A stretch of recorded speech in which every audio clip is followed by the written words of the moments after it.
we are back once again with Inward Bound for Mindful Living.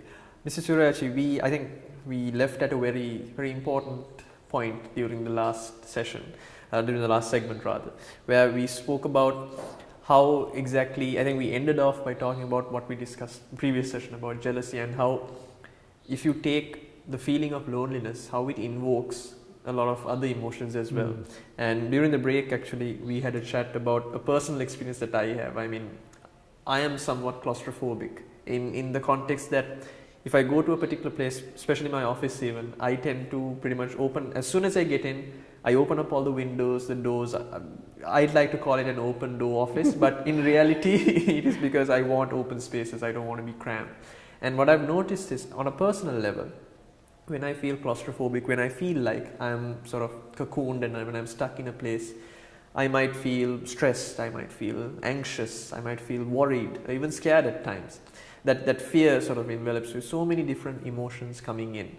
And you mentioned that it's much more than that. These are very superficial on a physical level. What other forms are there? I think the phenomenon that you described, feeling tensed, stressed, feeling being frightened, anxious, all these things are coming from the dislike to the present moment. Because if you really look at, you feel helpless in this moment, and it's an emotion. And so if you develop mindfulness, you can see where it is coming from. Right, where it is coming from. And the other aspect of it is in people's lives, it is inevitable that we have to face loneliness. Now we are trained most of the time to be with people. You know, like kids, we have been taken to the play groups to socialize. I think that's very good. But inevitably, every one of us will one day have to be alone. You know, sometimes in youth, getting into adulthood, we look for a partner to fill that space. And the moment you pick a partner, we are starting the journey to be alone one day. Isn't it? Yeah, that's true. That is the most definite end of a relationship. Whether we like it or not. So shouldn't we train to face that? Because normally we train to meet situations which have a probability of happening.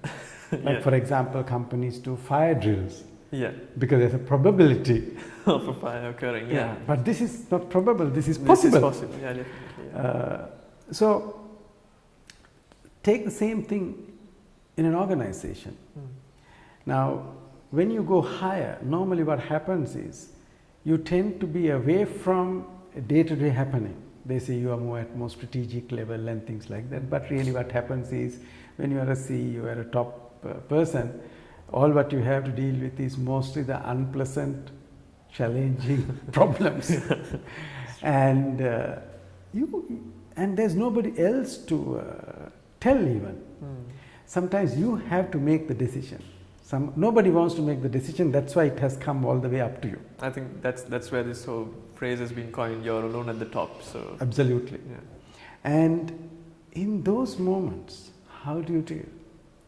Because if you don't learn to tackle this loneliness by developing the ability to be alone, this loneliness will make you very vulnerable.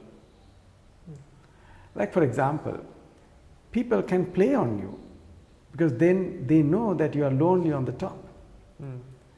I'll illustrate something very simple that can happen. Because when you are at top, when you are the boss, you end up getting all the problems.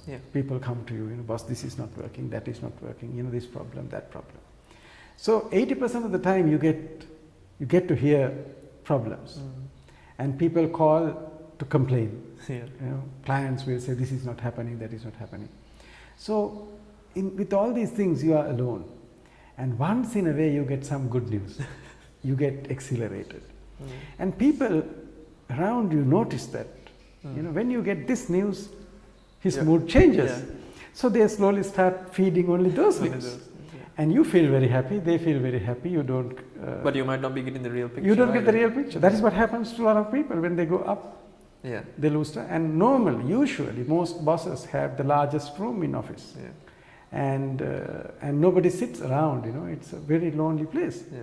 So bigger the room, bigger the table, they think it's a power, it's showing of power, but you can be vulnerable.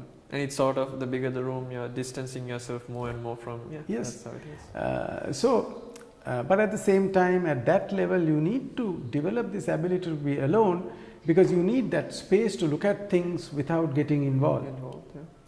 And so therefore, that's why I started by saying this ability to be alone is a skill. Hmm. And if you develop mindfulness, you learn to be comfortable with this present moment in the stillness. Because in silence, in loneliness, it is this silence that kills. As long as there's chatter, you think you are with. Yeah. So it really, it's that absence of people talking, it's that absence of activity that really gets to you. I think not just in the context of, you know, being a sociable creature, but that's how our mind works. It needs to hear things, it needs to be told things, it needs to interact with people.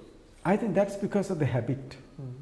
Because we are constantly, that's how we have been living.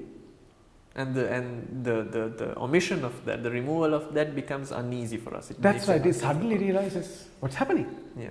You know. So I think it's one way you can say it's our nature, but on another level, I feel it's our conditioning. It's our habit. That's true. You know. So I have seen people, like for example, if you can try this, choose a day where I'm not working. Maybe at least half a day, to be absolutely silent, without talking, without communicating with using any of these communication tools, and see what happens. Then you realize how your mind really works. And once you stay like that for some time, you realize it's very, very calm. I think that's quite a good takeaway, and something that I'm going to take with me on this particular day as well. And the next time I find a free day, and I urge the audience to do so as well, take half a day without sleeping, though. Yeah, that's right. Because that's a caveat right there. Try to actually not speak and have a day for yourself. Have a half a day at least for yourself.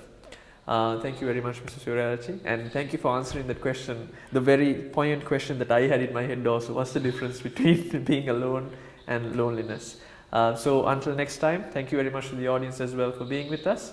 Goodbye.